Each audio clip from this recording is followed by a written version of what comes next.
Bom, gente, hoje eu estou aqui para falar um pouquinho sobre a Revolução Francesa.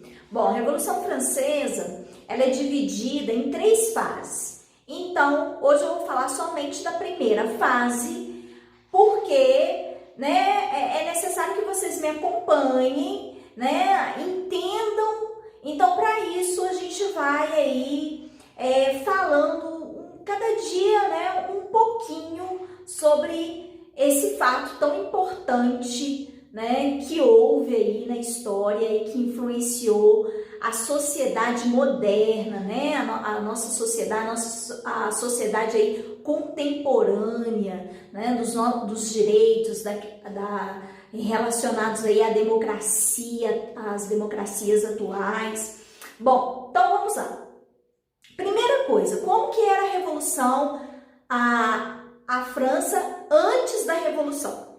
A França antes da Revolução era uma França o quê? Absolutista, tá? No qual o rei tinha todo o poder e a economia era uma economia mercantilista, no qual o rei intervia na economia, era ele que ditava as regras econômicas, o que desagradava muito a burguesia francesa, que era, na verdade, um grupo, de comerciantes que sustentava a França através dos altos impostos que eles pagavam para o Estado.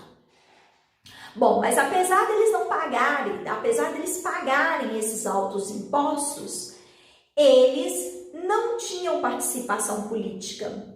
Então, era um grupo que também estava insatisfeito com o absolutismo, Bom, nós estamos falando de uma França do século XVIII, que é onde acontece a Revolução Francesa. E quem governava a França nesse período era o Luís XVI. Bom, a França, gente, no absolutismo, ela estava dividida em estamentos sociais. Então, a gente tinha o primeiro estado representado pelo rei, pelo clero, o segundo estado pela nobreza e o terceiro estado pelo povo em geral, camponeses, artesãos, população ali urbana e também a burguesia, que apesar de ser o grupo que tinha dinheiro, o grupo que carregava, vamos dizer assim, o Estado francês nas costas, com o pagamento de seus impostos, não tinha qualquer tipo de regalia, não tinha qualquer tipo ali de participação política. Bom, e o que acontece, gente? Como era estamento, se você nasceu no terceiro estado, você nunca seria do segundo estado. Então, era uma sociedade sem mobilidade, tá bom? Bom, e o que acontece? Nós vamos ter aí a França passando por uma grave crise econômica que se estendia por tempos. E que, na verdade, o Luís XVI é que pegou a batata quente, ele que vai ter que resolver essa crise econômica. Mas era uma crise econômica que se arrastava durante outros reinados, tá?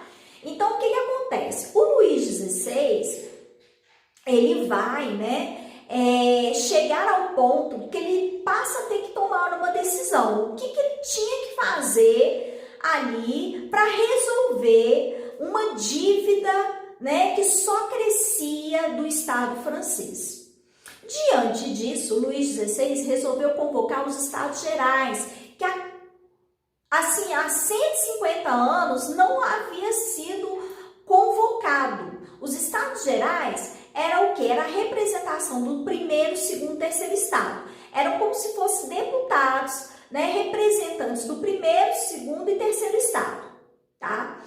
E para resolver essa crise, ele convoca os representantes dos Estados Gerais e o terceiro estado, lógico, por ser um estado, por ser ali um grupo mais populoso, ele tinha mais representantes. Só que quando chegou na votação, o que acontece? O Luís XVI falou o seguinte, olha, a votação não vai ser individual, ela vai ser por grupo. O que o Luís XVI queria fazer com isso? O Luís XVI, ele queria fazer o seguinte, ele queria fazer, né, com que por exemplo, sendo por grupo, ele se aliaria ao segundo estado, né? E o primeiro e o segundo estado teria 2 votos e o terceiro estado 1 voto. Então, essa era a estratégia do Luís XVI. Quando o terceiro estado percebeu isso, o que acontece? Eles não vão aceitar, eles vão falar o seguinte, não, peraí, né? Nós não vamos aceitar isso.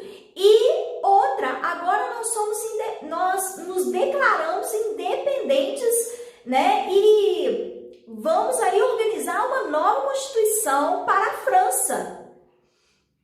E o Luís XVI, naquele momento, ele ficou um pouco apavorado, ele fingiu que aceitou, né, essa Assembleia Nacional Constituinte, que foi declarada pelo terceiro estado, só que depois da reunião, Luís XVI se mostra contrário, e quando ele se mostrou contrário, a população urbana de Paris, os sans-culottes, que eram os trabalhadores urbanos, resolvem invadir a Bastilha como uma forma de protesto contra o Luís XVI, tá? Então, em 1789, que foi o dia da convocação, né, que os Estados Gerais se reuniram e declararam a formação da Assembleia Nacional Constituinte, os sans-culottes, a população parisiense, invadiu a Bastilha, que era uma prisão do rei, que nessa época ela estava praticamente desativada, tinha alguns poucos presos, mas ela era o símbolo do absolutismo, e foi por isso que eles invadiram aí a Bastilha e vão, né, com isso mostrar que o poder do rei naquele momento já não era mais absoluto. Então nós vamos ter aí a invasão da Bastilha sendo considerada um marco inicial da Revolução Francesa. Até mais!